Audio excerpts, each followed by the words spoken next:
너무 반갑고, 우리 전사님들 이렇게 강의하는 거는 진짜 오랜만인 것 같아요. 원래 제가 이제 장신대 지도 간사로 한 5년 정도, 횟수로 5년 정도 이렇게 사역을 하고, 여기를 이제 개척하게 된 것도 장신대를 좀 섬기려고 왔어요. 근데 여기 오는 그 해에 보직 변경이 됐어요. 그래가지고 저는 이제 졸업하신 목사님들 대상으로 좀 강의하는 사역으로 좀 보직 변경이 돼가지고, 사실 우리 전도사님들을 위해서 왔는데 사실 이제 그런 사역은 많이 못했다. 온 이후로는 좀 아쉬운 마음이 많이 있었지만, 우리 강우정 간사님이 제 뒤에서 아주 열심히 잘 해주셨다고 제가 들었어요. 그래서 우리 전도사님들 도움 많이 받고 계시죠? 네. 분위기 좋은 것 같고 좋습니다. 잘 됐다. 제가 사실은 그 전부터 한번 우리 전사님들 뵙고 좀 강의도 좀 하고 설교도 좀 같이 나누고 이렇게 하고 싶은 마음이 컸는데, 어떻게 기회가 잘 안 됐어요. 코로나도 있고 막 그래가지고. 그래서 이번에 좀 요청이 들어와가지고 빼지 말고 좀 하자. 그래서 이제 제가 오게 됐고, 어찌하든지 간에 좀 도움을 받았으면 좋겠다, 우리 전사님들. 방금 전에 우리 전소영 목사님이 좀 이렇게 얘기를 많이 해주셨어요. 근데 그 3년간 그렇게 힘드셨는지 몰랐어요, 저는.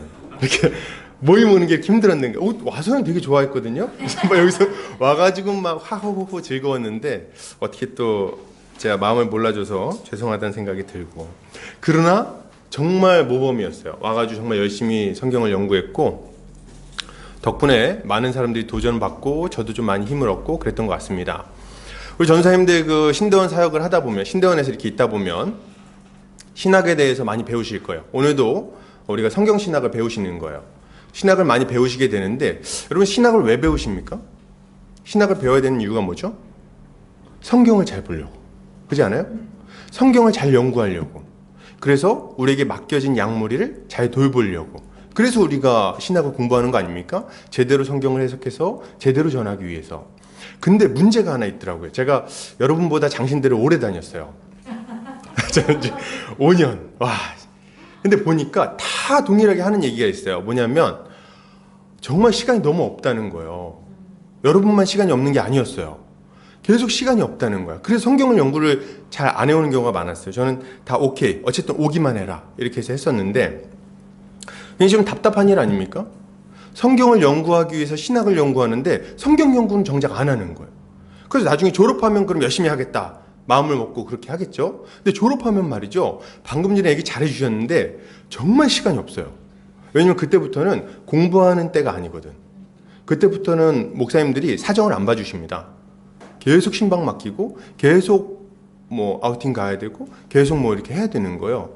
이제 그때부터 이제 어떻게 되면 시간이 없는 건 아니야. 사실 솔직하게 얘기하면. 잠깐만 얘기할게요. 요거 제가 답답해갖고.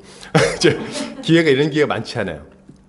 시간 진짜 없어요. 근데 시간이 나는데 그 시간에는 성경 연구 못 합니다. 왜냐면 머리 자체가 일머리로 돌아가요. 딱 바뀌어 벌써 관점이. 그래서 애들하고 뭐 하지? 어디 가지? 어떻게 얘네들하고 뭐 이렇게 부흥시키지? 전도 어떻게 하지? 여기로 머리가 딱 바뀌어 버려요. 그래가지고 차분히 앉아서 성경을 보고 묵상하고 메시지를 뽑고 그걸 가지고 설교문을 만들어내는 이 작업을 하는 게 굉장히 힘들어진다는 거예요. 그러니까 여러분이 해야 될 일은, 이 신학생 시절에 해야 되는 가장 핵심적인 일은 뭐냐면 성경을 연구하는 습관을 들이는 거예요. 이게 여러분 몸에 완전히 배야 돼. 그래서 졸업하고 나서 실제로 사역 현장에 딱 들어갔어도 이 루틴에서 벗어나지 않을 수 있을 정도로 훈련을 해야 된다. 응? 그래가지고 뭐 무슨 사역이 있고 뭐가 있고 막 그래도 성경 연구는 꾸준히 할 수 있는 상태가 되도록 만들어야 돼요. 지금 하는 자료를 남겨놓는 것도 중요한데 그건 또 나중에 보면 약간 좀 못 봐줘. 내가 지금 연구한 건 나중에 보면 못 봐줘. 진짜 못 볼 지경이거든요. 근데 중요한 건 뭐냐면 실력이 되는 거예요. 지금 연구하는 것들이 이 실력이 되는 거야. 실력을 쌓아가세요. 그리고 지금 여기서 신학 공부 열심히 하시는데 잘 하시는 거예요. 잘 공부하셔서 실력을 점점 올려가셔야 돼. 성경 연구하는 실력을. 그래서 설교도 하시고 양육도 하시고, 이게 너무 중요합니다. 이걸 잘 하시기 바랍니다. 자, 좋아요. 오늘 이 하나님 나라 강의, 중요한 강의입니다. 우리 전사님들이 하나님 나라에 대해서 잘 배우는 건 굉장히 중요해요. 왜냐하면 성경 전체의 주제가 하나님 나라이기 때문에 그래요. 하나님 나라라는 이 주제를 이해하지 못하면 성경을 이해하기가 힘듭니다. 굉장히 단편적이고 이렇게 좀 짧은 그런 어떤 지식들밖에 얻을 수가 없어요. 전체를 통합해서 이해하는 지식이 없을 수밖에 없고, 그러다 보니까 이 복음에 대한 이해도 굉장히 얕아질 수밖에 없는 거예요. 그래서 여러분, 이 하나님 나라라는 주제, 성경 전체를 꿰뚫는 이 주제를 우리가 좀 이해할 필요가 있다. 오늘 여러분이 가져갔으면 좋겠는 게 몇 가지 있는데, 그 몇 가지를 딱 가지고 가면 성공. 그게 뭐냐면, 첫 번째, 하나님 나라는 중요하다. 이거. 그리고 두 번째, 하나님 나라는 이미 임했지만 아직 완성되지 않았다. 지금 우리는 어떤 시대를 살고 있는가? 이미와 아직 사이를 살아가고 있다. 그러니까 이 시대를 이해하는 가장 핵심 포인트가 뭐냐? 이미 임한 하나님 나라, 그러나 아직 완성되지 않은 하나님 나라, 이 사이를 우리가 살아가고 있다는 게 가장 중요하죠. 그리고 세 번째로 좀 이해해야 되는 건 뭐냐면, 이미 임한 하나님 나라의 가장 결정적인 증거는 무엇인가? 바로 교회다. 이거를 우리가 이해하면 오늘 강의에서 가져갈 건 다 가져가시는 거예요. 그래서 이미 하나님 나라가 시작됐다. 그리고 아직 완성되지 않았지만 계속해서 전진하고 있다. 이런 것들 배우시면 됩니다. 그리고 또 하나 좀 말씀드리고 싶은 게 있는데, 지금 우리가 사도행전이 이번 학기 본문이라고 들었어요. 사도행전을 연구할 때 이 하나님 나라에 대한 개념이 없으면 제대로 이 성경을 해석할 수가 없어요. 그래서 사도행전을 볼 때 우리가 어떤 관점에서 봐야 되냐? 방금 전에 말씀드렸던 것처럼 이미 하나님 나라가 임했으나 아직 완성되지 않은 이 중간 상태, 이 긴장 상태에서 지금 이 사도행전이 진행되고 있다는 걸 이해하고, 그리고 그 이해 가운데 각각의 사건들을 다뤄줘야 돼요. 그렇게 할 때 어떻게 됩니까? 우리도 지금 이 사도행전 시대를 살고 있는 거거든요. 우리도 어떻게 목회를 해야 되는지, 어떻게 교회를 세워나가야 되는지를 이해할 수가 있는 거예요. 그래서 이 포인트들을 잡고 오늘 강의를 들으시면 좋겠다, 이런 생각이 듭니다. 괜찮나요? 네. 저렇게 제가 이렇게 강의할 때 항상 저랬어. 뒤에서 항상 막 아멘 얼마나 큰지 아멘파였어. 아멘파. 제가 굉장히 좋아했어요. 이 중에 혹시 아멘파 있으신가요? 없나요? 누가 좀 해줘야 되는데. 그래야지 강의할 때 좋아요. 우리 대표가 보니까 아주 키도 크고 좋아. 그래서 아멘도 좀 크게 해주시고 그럼 좋겠어요. 좋습니다. 자, 우리 그러면은 한번 보도록 하겠습니다. 자, 첫 번째, 하나님 나라의 정의 볼게요. 이게 강의 꽤 많죠. 속도감 있게 나갈 텐데 잘 따라오세요. 하나님 나라의 중요성. 하나님 나라라는 이 주제가 왜 중요하냐? 예수님의 메시지의 핵심이었어요. 하나님 나라를 복음으로 선포하셨습니다. 볼게요. 요한이 잡힌 후 예수께서 갈릴리에 오셔서 하나님 나라의 복음을 전파하여 가라사대 때가 찼고 하나님 나라 가까웠으니 회개하고 복음을 믿으라 하시더라. 아멘. 결국 예수 그리스도가 전했던 메시지의 핵심이 뭐냐 했더니 뭐예요? 하나님 나라라는 거예요. 하나님 나라. 그러니 예수님이 전한 복음도 뭐냐면 하나님 나라 복음이라고 이야기를 하고 있어요. 왜 하나님 나라 복음일까요? 성경 전체가 하나님 나라에 대해서 이야기하고 있기 때문에 그렇습니다. 여기 복음의 기초 배우신 분들 손 들어볼까요? 다 배우셨네. 그럼 다 아시겠네요. 하나님의 창조는 뭡니까? 하나님 나라 창조예요. 하나님 나라를 창조하셨다. 근데 인간의 범죄로 말미암아 이 하나님 나라가 유보되게 됐어요. 그런데 그 이후에 하나님께서 어떤 약속을 주십니까? 하나님 나라를 회복시키겠다는 약속을 주시는 거예요. 그리고 구약 전체는 뭐예요? 이 하나님 나라를 회복시키겠다는 약속을 이루어 가시는 과정으로 봐야 되는 거예요. 그래서 뭘 주십니까? 모형으로서의 하나님 나라인 이스라엘을 주시는 거예요. 이스라엘은 뭡니까? 하나님 나라가 어떤 곳인지, 어떻게 하나님 나라에 들어갈 수 있는지 이런 것들을 알려주는 또 하나님 나라 백성은 어떻게 살아가야 되는지 이런 것들을 알려주는 모델하우스라고 보시면 돼요. 모델하우스. 그래서 이런 것들이 이제 구약의 내용이라고 하면, 그리고 이제 이스라엘 나라가 멸망한 이후에는 뭡니까? 장차 임할 하나님 나라, 예언자들이 나타나서 이제 얘기하죠. 장차 임할 하나님 나라에 대해서 예언하기 시작해요. 그 핵심에는 뭐가 있습니까? 메시아가 오시면 약속한 하나님 나라가 이루어질 거다. 다윗의 후손이 오면 이루어질 거다. 이 얘기가 이제 예언의 전체입니다. 근데 이제 이 약속된 이 하나님 나라가 이 땅에 임해요. 언제요? 오늘 본문에 본 것처럼 예수 그리스도가 오심으로 하나님 나라가 왔다고 선포를 하시는 거예요. 그래서 예수 그리스도 안에서 하나님 나라가 성취되는 것이 예수 그리스도 십자가 복음을 전하는 이 복음서의 내용이라고 보시면 돼요. 그리고 예수 그리스도 십자가 죽으시고 부활하신 이후에 이 이미 임한 하나님 나라가 어떻게 전개되는지가 사도행전을 통해서 나타납니다. 그리고 마지막 이 하나님 나라는 결국 어떻게 될 거냐 할 때 요한계시록 어떻게 돼요? 완성될 것이다. 주의 재림으로 말미암아 완성될 것이다. 이게 성경 전체의 주제다. 성경 전체를 관통하는 주제다. 그러니까 하나님 나라를 이해하지 않으면 안 되는 거죠. 우리 반드시 공부해야 되는 거예요. 자, 사도 바울의 가르침의 핵심도 하나님 나라예요. 사도 바울의 가르침 한번 볼까요? 바울이 온 이태를 자기 셋집에 머물면서 자기에게 오는 사람들 다 영접하고 하나님 나라를 전파하며 주 예수 그리스도에 관한 모든 것을 담대하게 거침없이 가르치더라. 아멘. 이거 너무 멋지지 않습니까? 사도 바울이 이게 보면 사도행전 28장이거든요. 중간에도 그래. 처음 나중에 이제 막판에 사도행전에 나타난 하나님 나라를 좀 다룰 때 좀 다루겠지만 사도 바울이 처음 전한 메시지도 하나님 나라에 관한 이야기고요. 그리고 마지막 로마에 가서 이 구금돼 있으면서 전한 메시지도 하나님 나라입니다. 그러니까 이 사도 바울이 여기서는 이렇게 단편적으로 나오지만 실제로 설교할 때 우리가 들었으면 무슨 얘기를 했겠어요? 매번 하나님 나라 얘기를 했을 게 분명한 거예요. 예수 그리스도 십자가 복음과 하나님 나라가 어떤 관계가 있는가?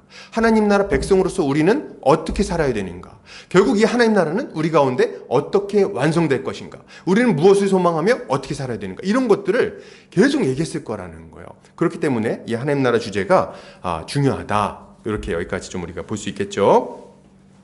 자, 그럼 하나님 나라는 뭘까요? 하나님 나라.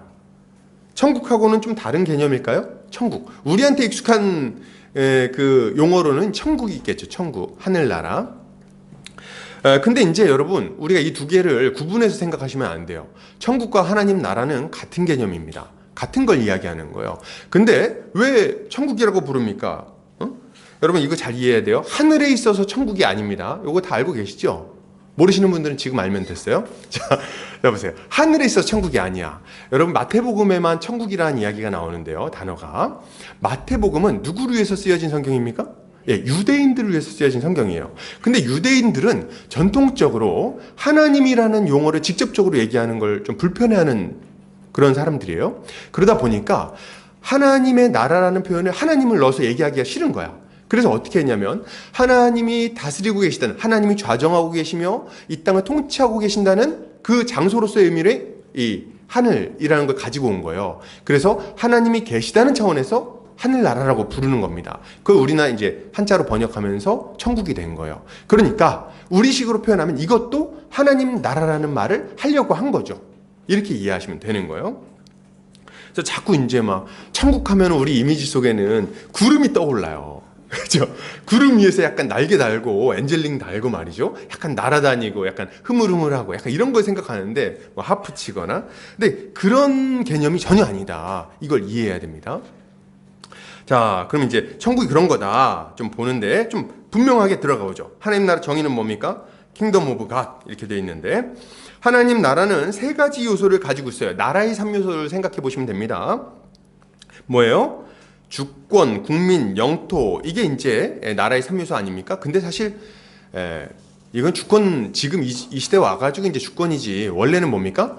왕, 백성, 영토 이렇게 이해해야 되는 거예요. 그래서 왕이 있고 국민이 그가 다스리는 백성이 있고 그 백성이 살아가는 영토가 있을 때 이거를 뭐라고 부릅니까? 하나님 나라다 이렇게 얘기할 수 있는 거죠. 그래서 하나님 나라를 요 개념을 딱 대입해 보면 여기 표에 나와 있죠.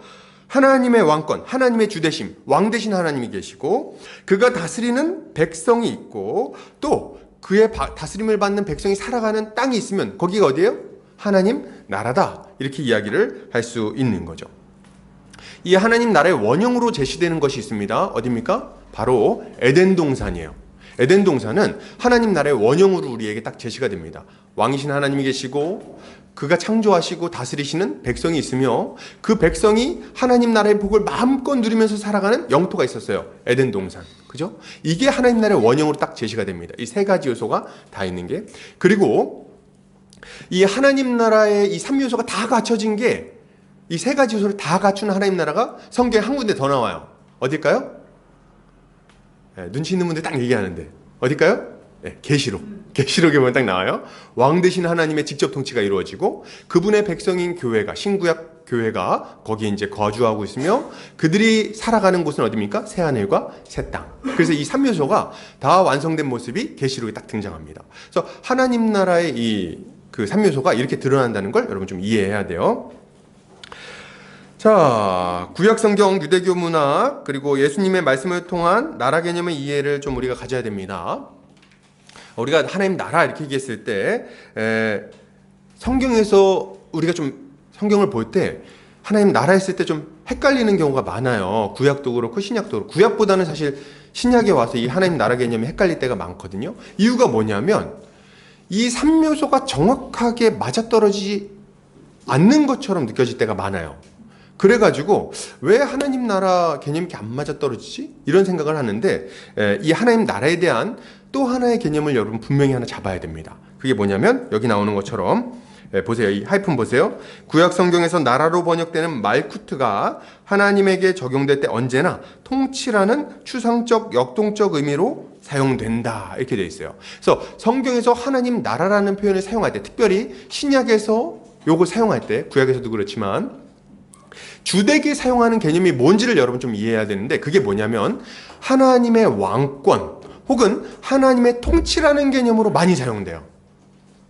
요거 조금 이따가 다음 챕터 넘어가면서 여러분 배우게 될 텐데 이게 왜 이렇게 중요한지를 여러분 알아야 돼요. 이 이유를 딱 한마디로 좀 설명해 보자면 먼저 설명할게요. 안 미루고. 3요소 중에 이 하나님 나라를 구성하는 3가지 요소 중에 가장 중요한 게 뭡니까? 뭐예요? 왕과 그의 통치가 가장 중요합니다. 그래서 이 왕이신 하나님이 통치하는 그곳을 하나님의 나라 이런 개념으로 사용을 하는 거예요. 그래서 이제 이 개념이 굉장히 중요하다. 그래서 이제 여기 말쿠트라든지 바실레이아라는 용어를 사용하고 있는데 구약에서는 말쿠트로 많이 사용되죠. 여기 보세요. 그들이 주의 나라의 영광을 말하며 주의 업적을 일러서 주의 업적과 주의 나라의 위엄 있는 영광을 인생들에게 알게 하리이다. 주의 나라는 영원한 나라이니 주의 통치는 대대에 이르리이다. 이렇게 할 때 나라 개념이 이제 말쿠트라는 용어가 사용되죠. 그 다음에 여호와께서 그의 보좌를 하늘에 세우시고 그의 왕권으로 만유를 다스리시도다 할 때 이 왕권이 말쿠트라는 단어가 사용되는 겁니다. 그러니까 뭐 쉽게 예를 들자면 히스기야의 치세에 뭐 이렇게 할 때 이 치세라는 단어가 말쿠트라는 단어를 쓴다는 거예요. 응? 이해됐죠? 근데 생각해 보시면 이게 개념이 이해가 돼. 백성도 그대로죠. 왕은 바뀌었지만 백성은 그대로죠. 그리고 영토도 그대로예요. 그럼 뭐가 바뀐 거예요? 왕이 바뀐 거다. 왕의 다스리는 그 다스림이 바뀐 거다. 그래서 이제 거기다 요 용어를 갖다 쓰는 거죠. 자, 누가복음에도 얘기합니다. 바리새인들이 하나님 나라가 어느 때에 임하나이까 묻거늘 예수께서 대답하여 이르시되 하나님의 나라는 볼 수 있게 임하는 것이 아니요 또 여기 있다 저기 있다고도 못하리니 하나님 나라는 너희 안에 있느니라. 이때 사용된 하나님 나라는 바실레이아 투테우, 그래서 하나님의 통치 개념을 이야기하고 있는 거예요. 이렇게 해야지 요 나라 개념이 이해됩니다. 생각해 보세요. 만약에 3요소가 다 있어야만 나라라고 말할 수 있다면 예수님의 이 말씀은 정말 오리무중 이해가 안 돼. 그죠? 근데 요거를 통치의 개념을 이야기하고자 하신 거다라는 것을 우리가 이해한다면 여기서 왜 예수님이 하나님 나라가 이미 임했다고 말하는지를 이해할 수 있는 거죠. 자, 여기까지 따라오셨죠? 넘어갈게요. 자, 1차적으로 공간적인 의미보다 통치의 의미가 강합니다. 이게 중요하기 때문에 그래요. 통치 의미가 더 중요하기 때문에 이 개념이 강한 거예요. 그러니까 죽어서 가는 어떤 장소라고 자꾸 생각하지 마세요. 그래서 제가 이렇게 보니까 요새 막 유행하는 책들 중에 옛날에 제가 청년 때 뭐 천국에 갔다 온 소년 뭐 이런 거 있잖아요. 그래서 뭐 천국과 지옥 경험했다, 뭐 체험했다, 뭐 이런 분들 많은데 여러분 한번 생각해 봐야 돼요. 우리는 왜요? 정말 우리 어떤 장소 갔다 온 겁니까? 우리가 그분들이 막 거짓말쟁이로 몰려오는 건 아닌데 생각해 봐야 돼. 이게 진짜 갔다 온 건지 아니면 어떤 환상을 본 건지 이걸 좀 구분할 수 있어야 됩니다. 왜냐하면 천국은 어디라 그랬어요?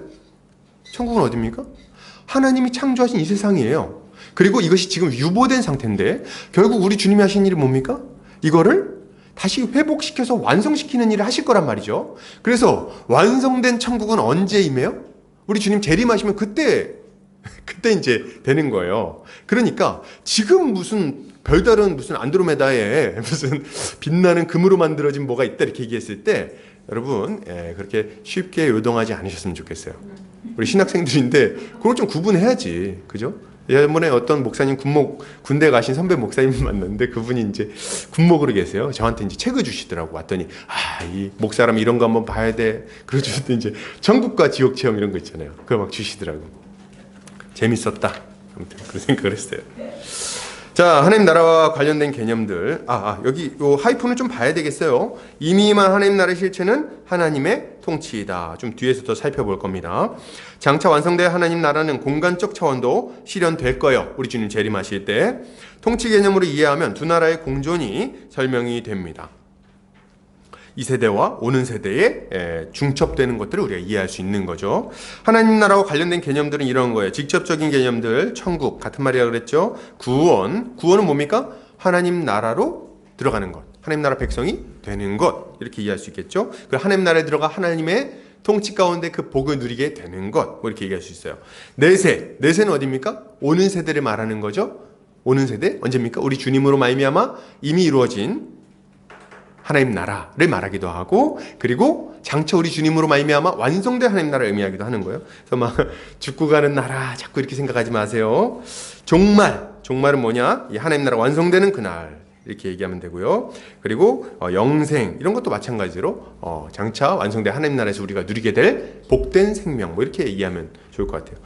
또 복음의 기초를 좀 들으셨으면은 제가 빨리 나가도 어느 정도 다 따라오실 수 있을 거라고 생각합니다.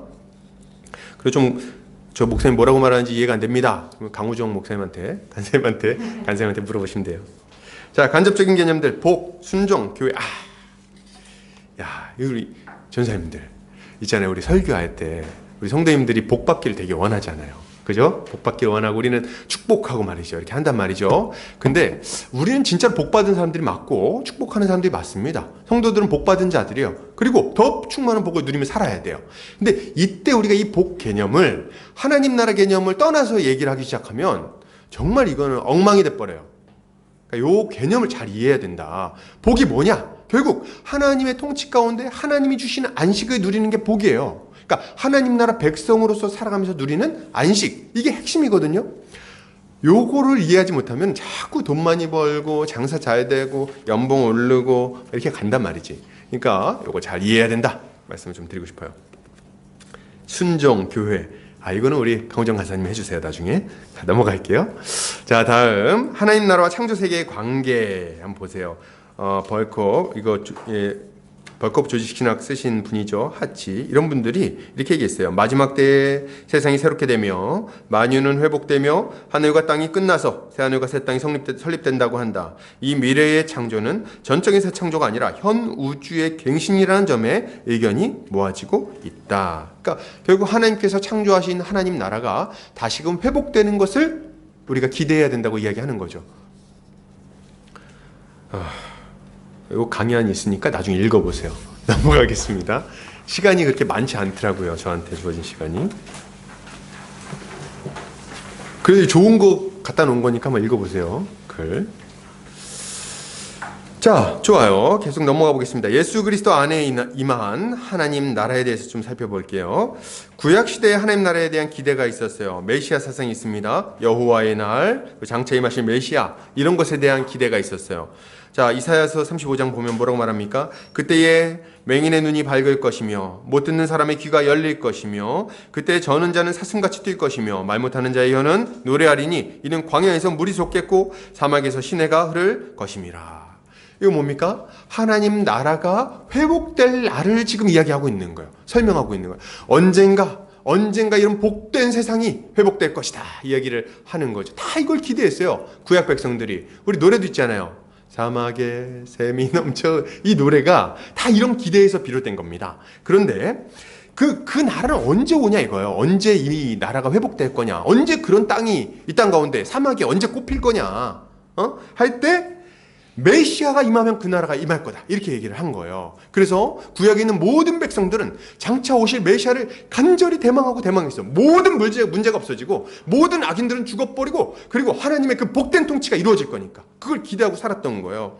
말라기 보세요. 3장 1절 만군의 여호와가 이르노라 보라 내가 내 사자를 보내리니 그가 내 앞에서 길을 준비할 것이요 또 너희가 구하는 바 주가 갑자기 그의 성전에 임하시리니 곧 너희가 사모하는 바 언약의 사자가 임하실 것이라. 아멘. 이게 뭡니까?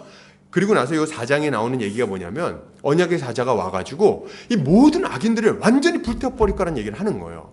그래서 근데 이거를 우리가 이해할 때 우와 무섭다. 와 진짜 다 죽었네. 나 진짜 그때 심판받으면 어떡하지? 뭐 7년 대환란? 뭐 이런 생각하면은 안 되는 거예요. 왜냐하면 이때 당시에 이스라엘 백성들이 어떤 상황 가운데 있는지를 이해하면 이 말이 좀 더 이해가 됩니다. 여러분 이때 당시 유대인들은요 악인들로 인해서 어마어마한 고통을 받고 있었어요. 악인들이 여호와의 제사를 멸시하고 그리고 막 제물을 드리고 그리고 자기들 간에 막 아내를 버리고 온갖 종류의 못된 짓거리 하는 사람들이 의인들을 핍박하는 상황이었어요. 그러니까 이들이 간절히 기대하는 게 뭐예요? 야, 이 나쁜 놈들 좀 없어졌으면 그래야 좀 세상 살만해질 텐데 이런 생각을 하고 있는 거예요. 그런 생각을 하고 있는 하나님의 백성들에게 뭐라고 말하는 겁니까?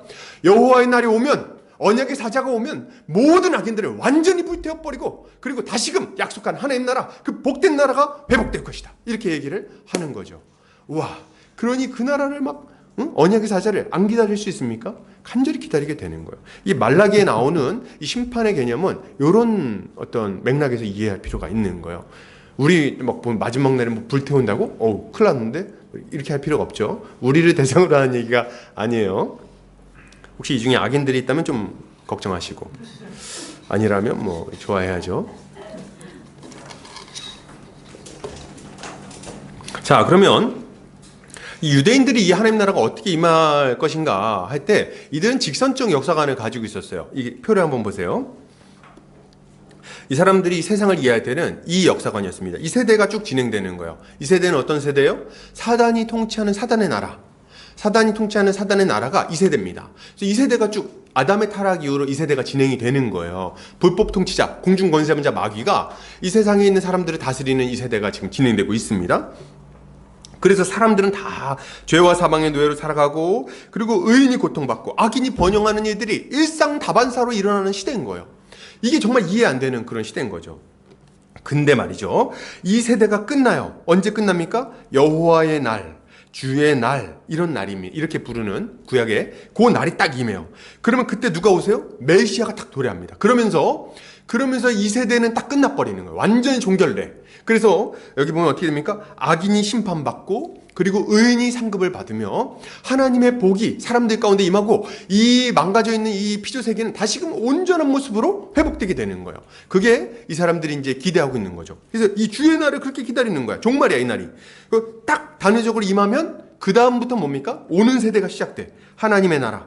천국이라고도 부를 수 있겠죠. 그래서 여기서는 이제 하나님의 직접 통치가 이루어지고 죄와 사망으로부터 자유로워지고 종말론적인 최고복 임마누엘 하나님의 직접 임재와 다스림, 평강이 태초에 아담과 하와가 에덴 동산에서 누렸던 그 안식이 드디어 임하게 되는 거예요.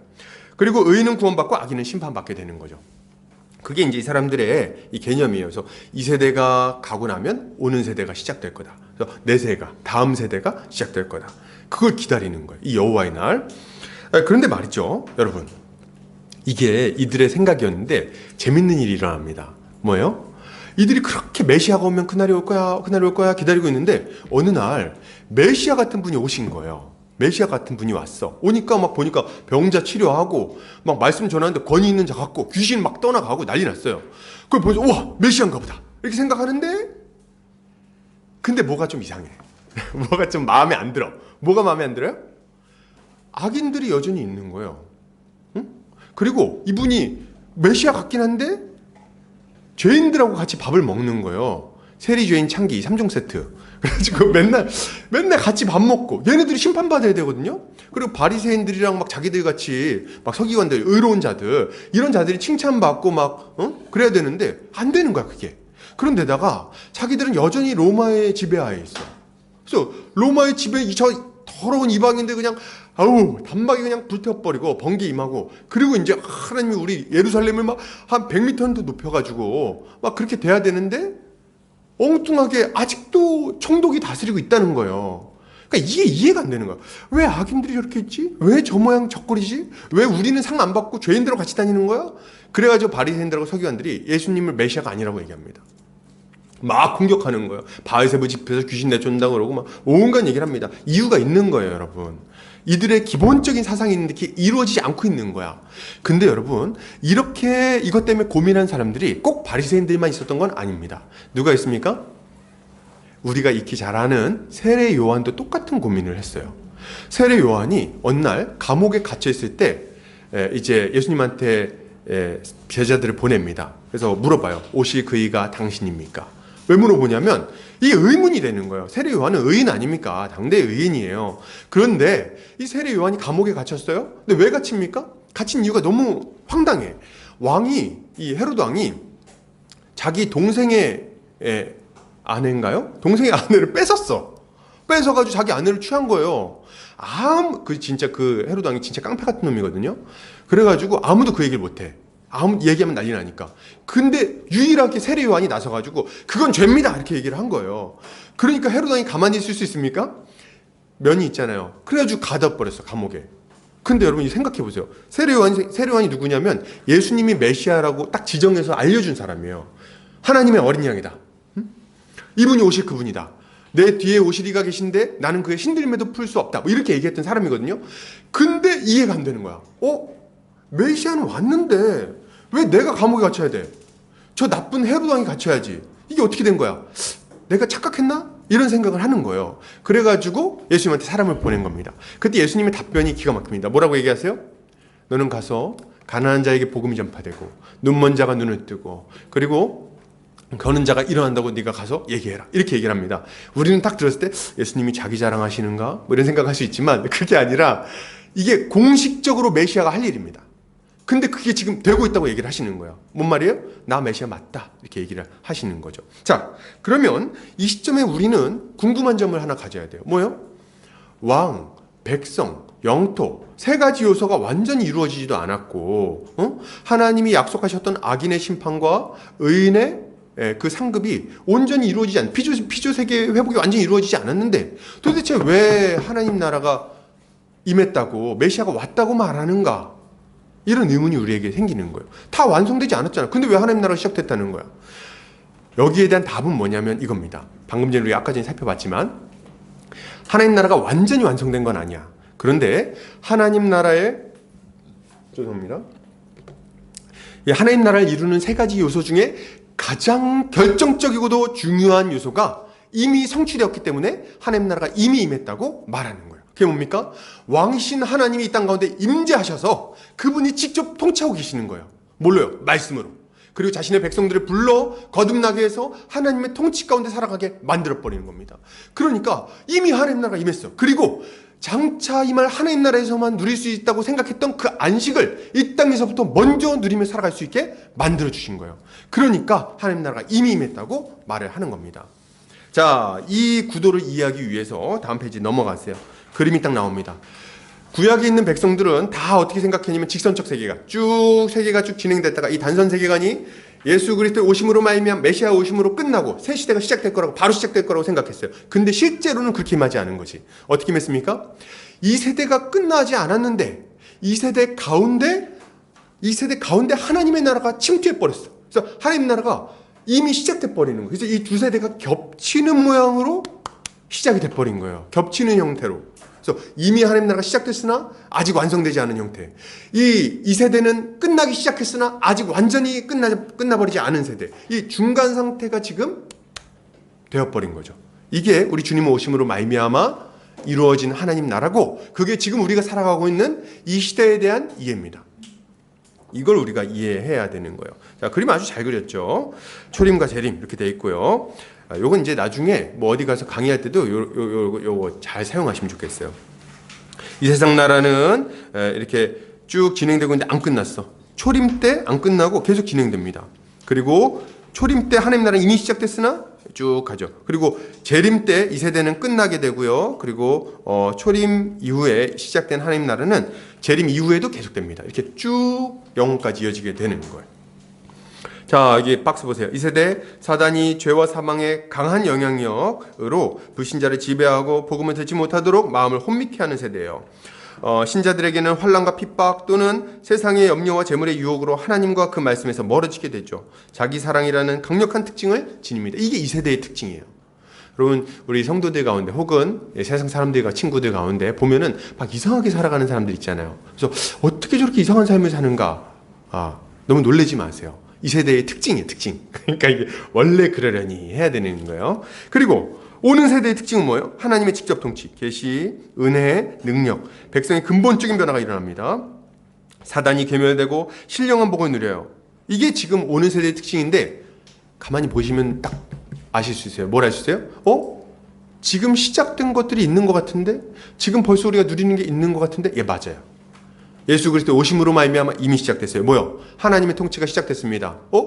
저는 하나님 음성을 들은 적이 없는데요. 그러면 정말 답답한 일이야. 하나님의 통치는 뭘로 시행됩니까?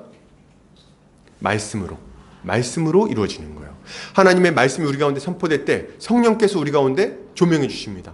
그래서 어떻게 돼요? 말씀이 깨달아지고 그 말씀에 순종할 수 있는 능력도 생겨서 순종하게 돼요.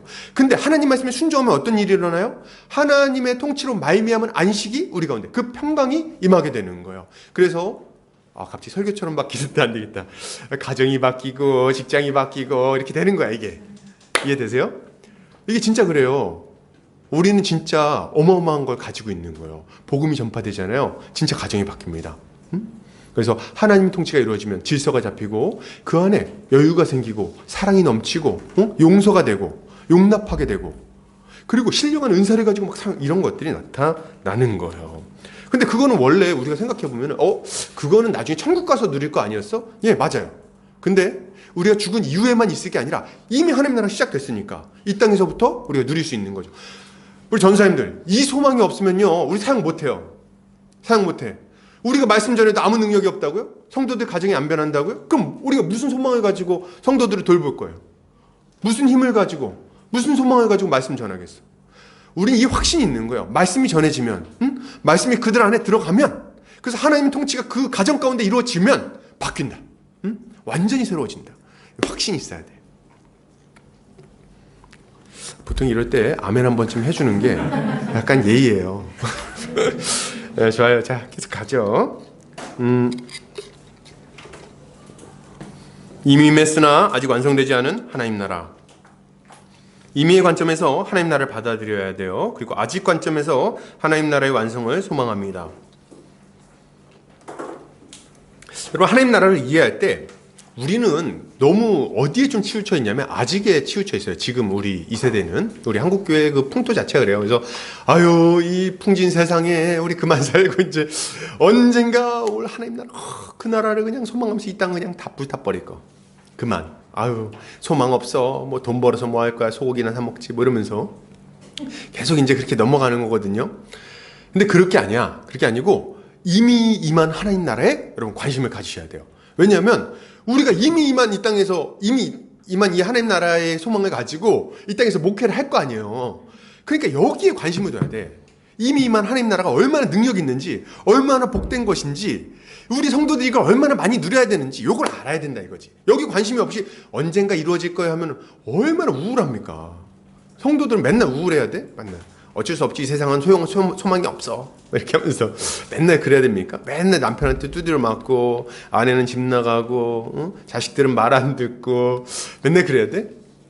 직장에서는 찌질이 못 살고 물론 우리에게 고난이 있지만 거기에다가 우리가 너무 저기 하면 안 됩니다. 우리는 예수 그리스도로 말미암아 이 땅에 이루어진 하나님 나라 그로 말미암아 우리가 누리는 하나님 나라의 복 여기에 관심을 가지고 이것을 가지고 오는 십자가 복음에 대해서 아주 힘있게 전파해야 되는 거예요. 확신을 가지고. 그리고 말이죠. 이거 경험이 있잖아요. 이렇게 내가 복음을 전해가지고 가정이 회복되는 것들 여러분 경험이 있으신 분들이 있을 거예요.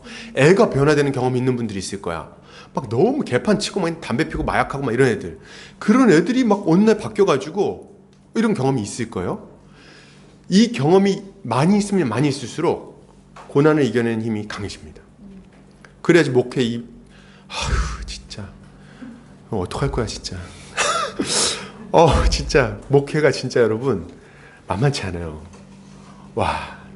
근데 그거 버텨내려면 이런 경험이 많아야 돼. 전도사 때부터. 그래서 여러분 확신 있게 하세요. 확신 있게. 그리고 많이 해야 돼. 자, 계속 볼까요? 자, 이거 참 이 말 한 번 더 읽을게요. 하나님 나라를 이해할 때 아직보다는 이미가 기본이 된다. 이미만 하나님 나라가 아직 완성되지 않은 하나님 나라의 완성을 보장한다. 야, 이런 말은 진짜 멋있습니다. 밑줄에 걸었으면 좋겠어요.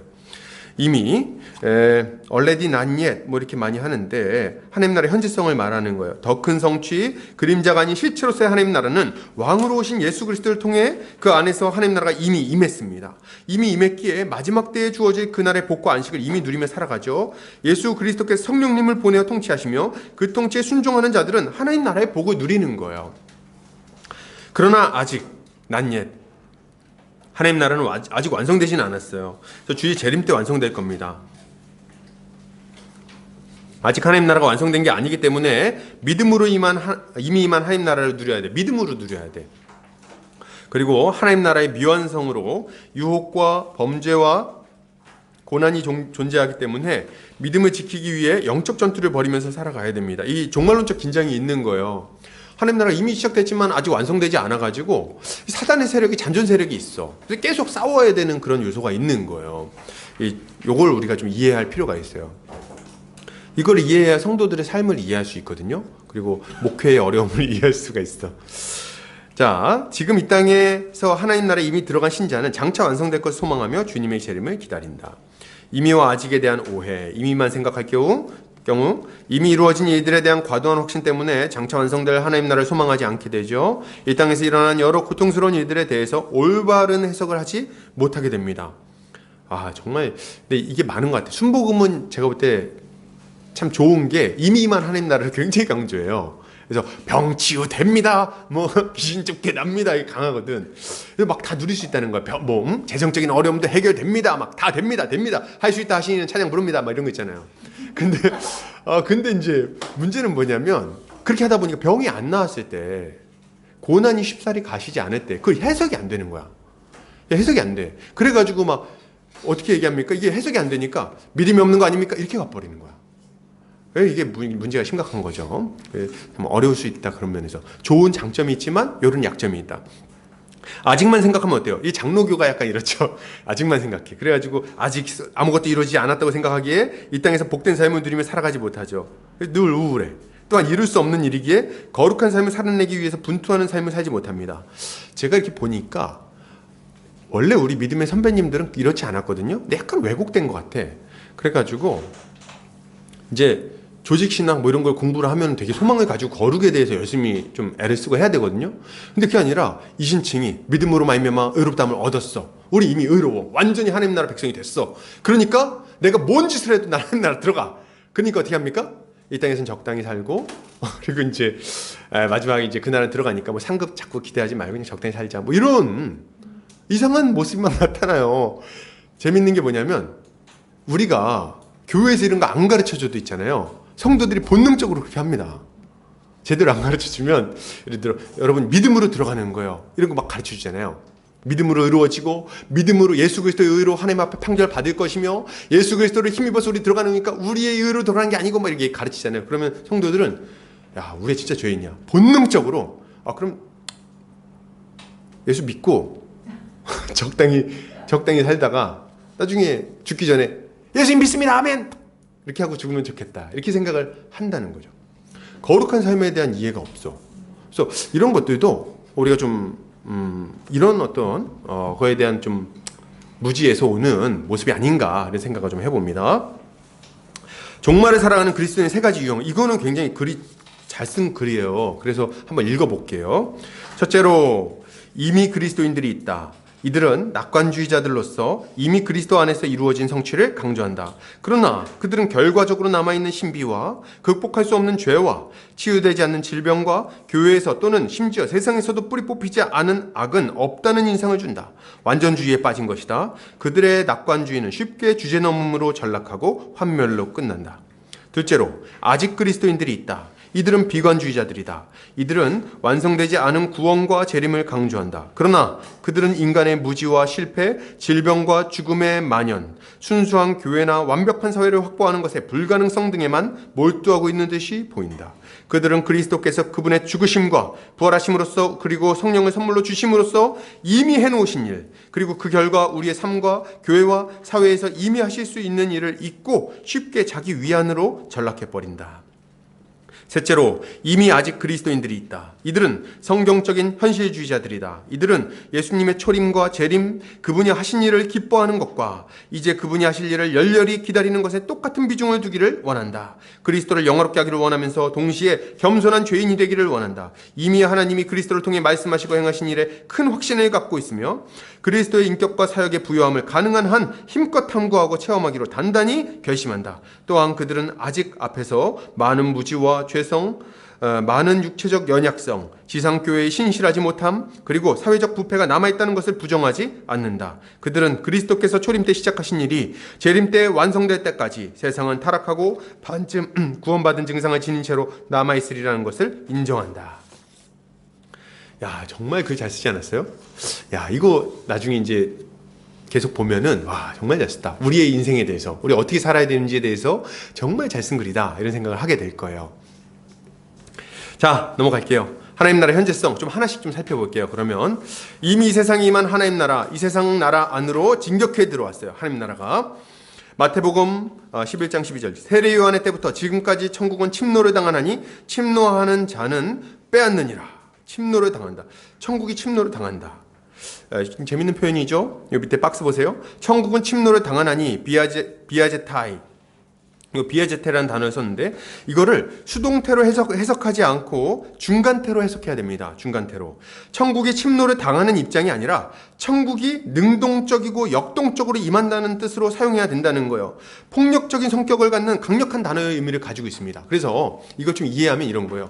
하나님 나라가 이 세상이 진행되고 있는데 하나님 나라가 강력한 힘으로 팍 쳐들어와가지고 이 세상의 강한 권세를 깨부수고 이 가운데 하나님의 통치를 이루기 시작하셨다. 이렇게 이해해야 되는 거예요. 천국이 침투에 들어온 거야. 이 세상이 아주 강력하게 방어하고 있는데 박살내버리고 그 가운데 들어왔어. 그리고 자신의 백성들을 막 건져내서 하나님의 통치 가운데 살아가게 만들고 있다. 이 표현을 지금 얘기하고 있는 거죠. 그리고 선지자는 누가복음 16절 율법과 선지자는 요한의 때까지요. 그 후부터는 하나님 나라의 복음이 전파되어 사람마다 그리로 침입하느니라. 뭐 이렇게 얘기하고 있는데 누가복음 16장 16절은 세 가지를 알려주죠. 박스 보세요.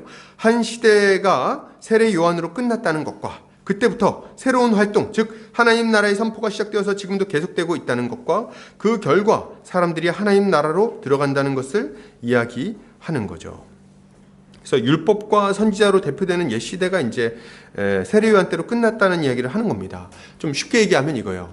오실 메시아를 기다리던 시대는 끝났어요, 여러분. 언젠가 메시아가 와서 하나님 나라를 가지고 올 거라고 기대하던 시대는 끝났어요. 예수 그리스도 오심으로 하나님 나라 이미 시작돼 버렸어. 그러니까 이전에 그들이 얘기하던 거는 예수 그리스도 안에 성취된 걸로 보고 예수 그리스도 중심으로 해석을 해야 되는 거예요. 그들의 모든 말은. 그리고 예수 그리스도께서 약속하신 대로 장차 이 모든 일들이 완성될 것이라고 생각해야 되는 겁니다.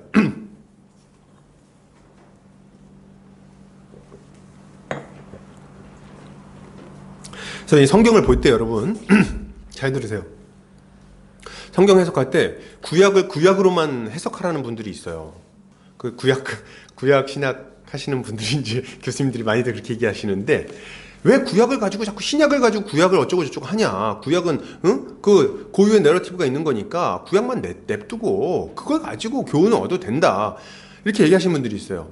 근데 여러분 구약이 탈무드입니까? 구약이 탈무드예요? 아니잖아요. 구약은 왜 구약이에요? 옛 언약이잖아요. 옛 언약은 뭡니까? 오실 메시아를 기다리는 언약인 거예요. 근데 이 구약에 있는 모든 내용이 결국 뭘 기다리는 겁니까? 메시아를 기다리는 거야. 그러니까 구약에 있는 모든 내용 그 자체로 의미를 가지고 있는 게 아니라 이거 잘 이해해야 되는데 예수 그리스도 안에서 이해할 때 그 고유의 의미가 제대로 드러나는 거예요. 구약을 윤리적으로 해석하면은 그러면 유대교랑 우리랑 다를 게 뭐예요? 유대인들이 구약을 가지고 탈무드를 가지고 막 설교를 하잖아요. 그죠? 그 회당에서 듣는 거랑 교회에서 듣는 설교랑 차이가 없다면 문제가 있는 거 아닙니까? 그죠? 우리는요, 구약에서 얘기된 모든 사건과 가르침, 예언들이 예수 그리스도 안에서 성취됐다는 것을 믿는 자들이에요.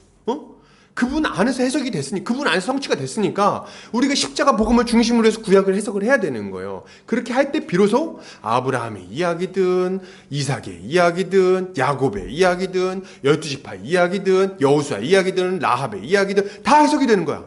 삼손의 이야기도 마찬가지고 기드온의 이야기도 마찬가지고 다 예수 그리스도 안에서 해석할 때 지금 우리 현재를 살아가고 있는 우리 형제 자매들에게 유의미한 메시지를 전할 수 있는 거예요. 물론 여러분 윤리 도덕적인 의미가 없다는 얘기를 하는 건 아니에요. 그런 의미가 있어.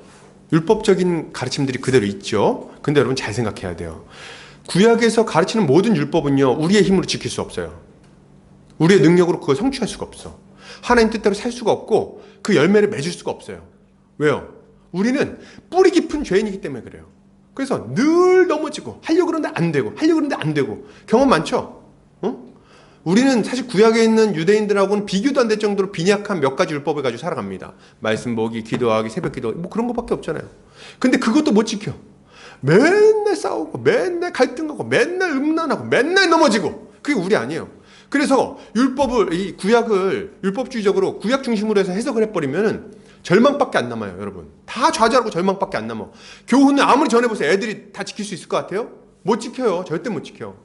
구약을 지킬 수 있으려면 구약에 있는 것이 유의미하게 우리 인생 가운데 다가오기 위해서는 예수 그리스도 안에서 이것이 어떻게 성취되었는지, 이걸 믿는 자들이 어떻게 능력적으로 이걸 살아갈 수 있는지를 얘기를 반드시 해줘야 되는 거야. 이게 없이는 아무도 그 뜻대로 살아갈 수가 없는 거예요. 그래서 우리가 이걸 잘 이해해야 된다. 자, 2번 하나님 나라 임재와 통치로 이루어지는 하나님 나라. 하나님의 임재. 야, 보면은 여기 보면 뭡니까? 처녀가 잉태하여 아들을 낳을 것이요 그 이름을 임마누엘이라 하리라 하셨으니 이를 번역한즉 하나님이 우리와 함께 계시다 함이라. 우리는 뭐 크리스마스 때마다 나누는 얘기 아닙니까? 근데 이게 이런 의미인지 몰랐지. 와, 하나님이 우리 가운데 임하신다고? 하나님이 죄로 말미암아 우리와 완전히 단절돼서 도무지 우리와는 관계할 수 없었던 그 하나님, 거룩하신 하나님, 그분의 얼굴을 보는 순간 다 죽을 수밖에 없었던, 그분이 정한 경계를 넘어서면 죽을 수밖에 없었던 그 하나님, 그 거룩하신 하나님, 그분이 우리 가운데 오신다고? 야, 그분이 약속하신 그날이 드디어 왔구나. 이걸 알 수 있는 구절인 거예요. 와, 이거 멋지지 않습니까? 사실 성도들은 볼 때 와, 예수님 오셨나 보다 이렇게 생각하지만 우리는 이런 어떤, 그죠? 깊이 있는 내용을 알고 좋아해야 돼요. 자, 다음 하나님의 통치. 그래서 제가 지금 뭘 얘기하려는지 딱 감을 잡으셔야 되죠. 뭐예요? 하나님 나라 이미 시작됐다는 얘기를 하려고 하는 거예요. 왕이신 하나님 오신 거다. 그리고 통치가 이루어져요. 보세요, 누가복음. 바리새인들이 하나님의 나라가 어느 때에 임하나이까 묻거늘 예수께서 대답하여 이르시되 하나님 나라는 볼 수 있게 임하는 것이 아니요 또 여기 있다 저기 있다고도 못하리니 하나님 나라는 너희 안에 있느니라. 너희 안에 있느니라. 여러분, 이게 가시적인 하나님 나라가 아니라는 의미예요. 그냥 이게 뭐 하나님 나라가 뭐 우리의 현실과 아무 상관없는 어떤 신비적인 것, 이런 얘기를 하려는 게 아닙니다. 실제로 하나님 나라는 우리 현실에 영향력을 끼쳐요. 우리의 인격에 영향을 끼칠 뿐만 아니라 우리의 가정과 우리의 직장과 이 사회에 영향을 반드시 끼칩니다. 하나님 통치가 이루어지는데 변화가 없을 수가 없어요. 근데 이제 이렇게 얘기하는 거는 눈에 보이는 무슨 미국이나 터키 같은 나라가 아니라는 의미지, 이 땅과 관계없는 어떤 신비한 것이라는 의미는 아니라는 거예요. 자, 왕이 임재하셔서 왕의 통치가 그 백성들 안에서 이루어지고 있다면 하나님 나라가 이미 임한 거예요.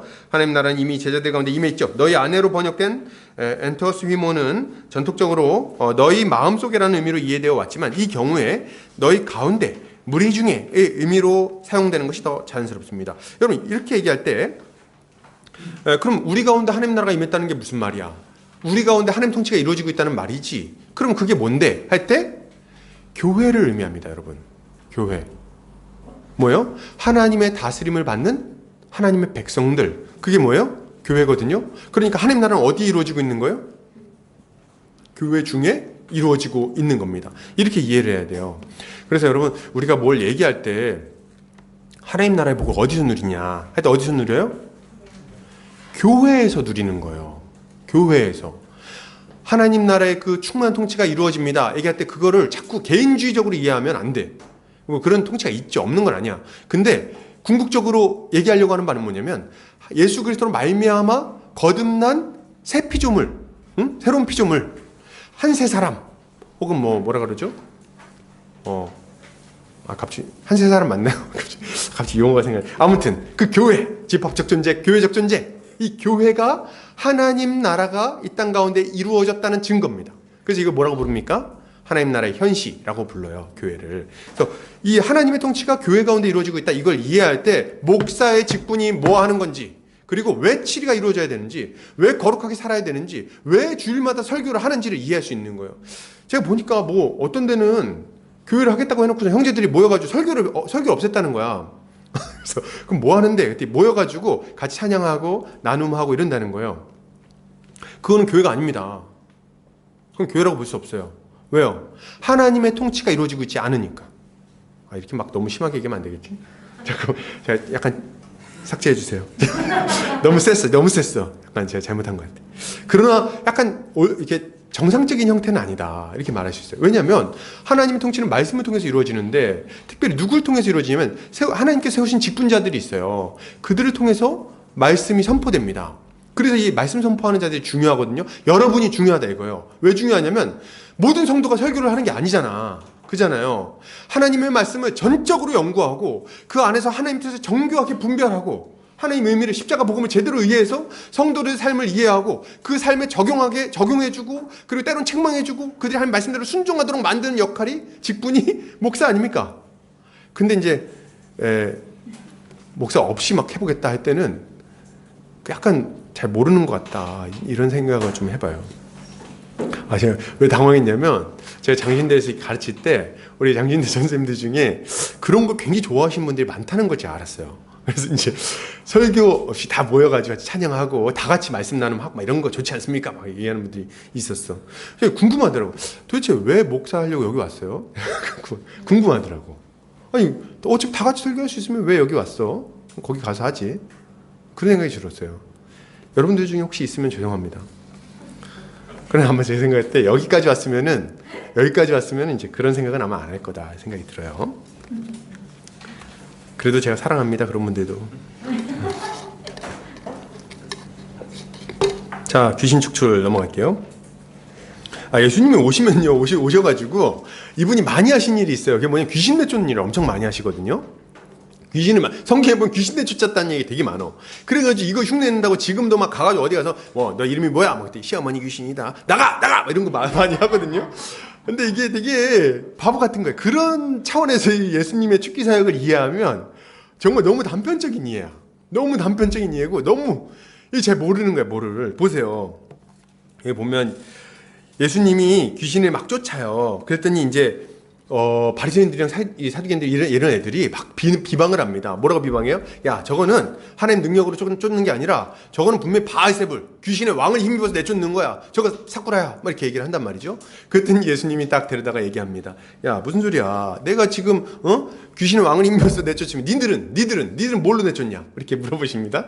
그러고 나서 이제 뭐라 그러시냐면, 그러나 내가 하나님의 성령을 힘입어 귀신을 쫓아내는 것이면 하나님의 나라가 이미 너희에게 임하였느니라, 이렇게 얘기를 하는 거예요. 그러니까 이걸 뭘로 이해하는 거예요? 축기사역을 하나님 나라가 이미 임한 걸로 이해를 하는 겁니다. 자, 아까 그 구도를 이해하세요. 이 세대는 누가 다스리고 있어요? 공중권세분자, 불법 통치자, 마귀가 통치하고 있는 세대인 거예요. 근데 그 세대가 지금 진행되고 있는데 예수 그리스도, 진정한 왕이신 예수 그리스도가 오셔서 자신의 백성들을 불러내고 나라를 딱 이 땅 가운데 임하게 하려면 어떤 일이 선행돼야 돼요? 전쟁의 개념으로 이해해 보세요. 어떻게 해야 돼? 사단의 권세를 박살내버리는 게 선행돼야 된다는 거예요. 그걸 예수님 그 다음 바로 얘기하십니다. 사람이 먼저 강한 자를 결박하지 않고서야 어떻게 그 강한 자의 집에 들어가 그 세간을 강탈하겠느냐? 결박한 후에야 그 집을 강탈하리라. 이렇게 얘기를 하시는 거야. 그러니까 귀신 쫓아내는 이 사건을 뭐로 이해하시는 겁니까? 이 세대를 다스리고 있는 악한 권세를 박살내버리고 하나님의 통치가 이루어지게 만드는 걸로 이해를 하고 계시는 거예요. 히브리서도 보면은 이거를 이렇게 이해를 합니다. 자녀들은 혈과육에 속했음에 그도 또한 같은 모양으로 혈과육을 함께 지니심은 죽음을 통하여 죽음의 세력을 잡은 자, 곧 마귀를 멸하시며 또 죽기를 무서워함으로 한평생 매어 종노릇하는 모든 자들을 놓아주려 하심이니. 이렇게 얘기를 하는 거예요. 그러니까 예수 그리스도의 사역의 핵심을 뭘로 보는 겁니까? 공중권세자 마귀가 죽음을 무기로 자기에게 속한 자들을 위협하고 협박하고 괴롭히면서 마음껏 불법 가운데 살아가게 만들 때 그 모든 이들을 완전히 박살내버리고 죄와 사망의 권세에 묶여있는 자들을 자유케 만들려고 한 것이 바로 예수 그리스도의 사역이다. 이렇게 얘기를 하고 있는 거죠. 멋지지 않습니까? 그래서 예수님이 와서 하신 일이 뭐냐, 이걸 이해해야 돼요. 그러면 어떻게 그 일을 하셨느냐 할 때, 어떻게 마귀를 박살냈는데요, 어떻게 그를 무력화시켰는데요, 어떻게 결박했는데요 할 때 골로새서에서 분명하게 얘기해요. 뭐래요?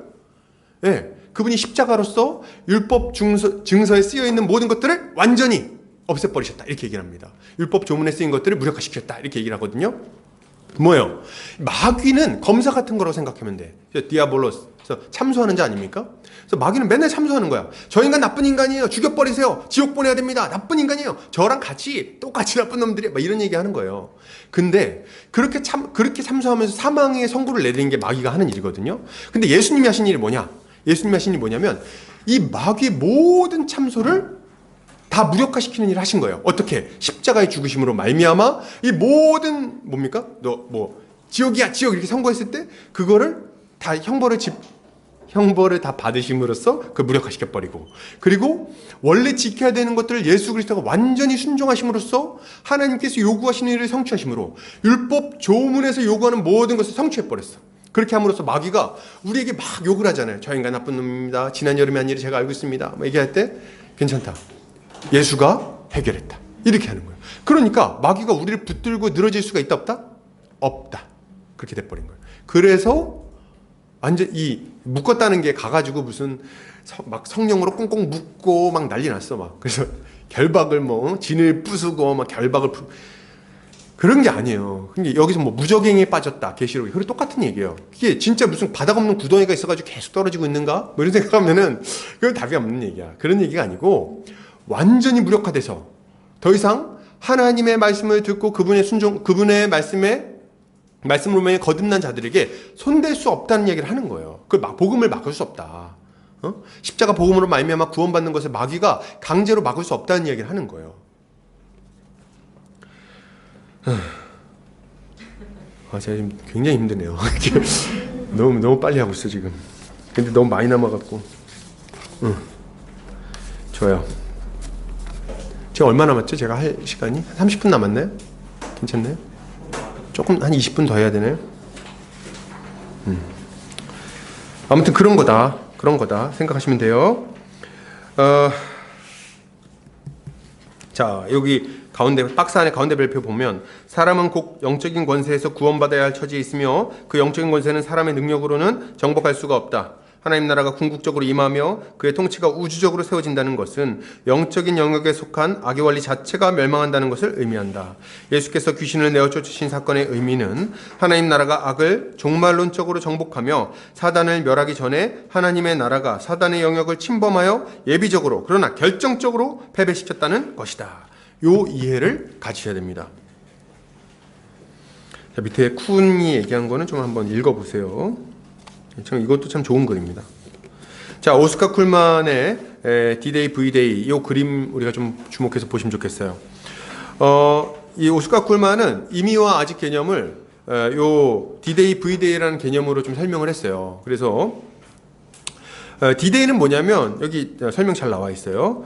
노르망디 상륙 작전의 성공과 더불어 결정적인 승리의 계기가 됐어요. 그 D-Day, 그 상륙 작전이 시행되는 날이 D-Day입니다. 이때 어떻게 됐냐면 전쟁이 이 세계 2차 대전이 이때 결정적인 승기가 딱 기울어버렸어. 더 이상 이건 뒤집을 수 없어. 그래서 노르망디 상륙 작전이 딱 성공한 이후에는 뭐만 남았냐면 가가지고 깃발 꽂는 일만 남은 거예요. 잔당을 처리하는 일만 남은 거야. 그리고 이 날을 뭐라고 부르냐면 D-Day라고 부르고, 그리고 V-Day 이거 뭡니까? 마지막 가서 승리의 깃발을 꽂는 그날이 이제 V-Day인 거예요. 그 둘 사이의 기간을 임의와 아직으로 설명을 하고 있는 거예요. 그래서 예수 그리스도의 초림으로 말미암아 이 영적 전쟁의 모든 향방은 완전히 결정돼 버렸어. 예수 그리스도의 십자가 죽으심과 이 부활로 말미암아 승리는 뒤집어지지 않아요. 딱 이겨버렸어. 이미 이겼어. 이거 승기는 완전히 넘어왔어. 그러나 아직 그 승리가 전쟁이 완성되지는 않았지. 언제 완성돼요? 예, 주님이 재림하실 때 이 V-Day 이 날에 완성되게 되는 겁니다. 자, 다음 병고침, 새창조. 예수께서는 죄와 사망의 권세에 사로잡혀 있는 자들을 자유케 하시고 온전케 하십니다.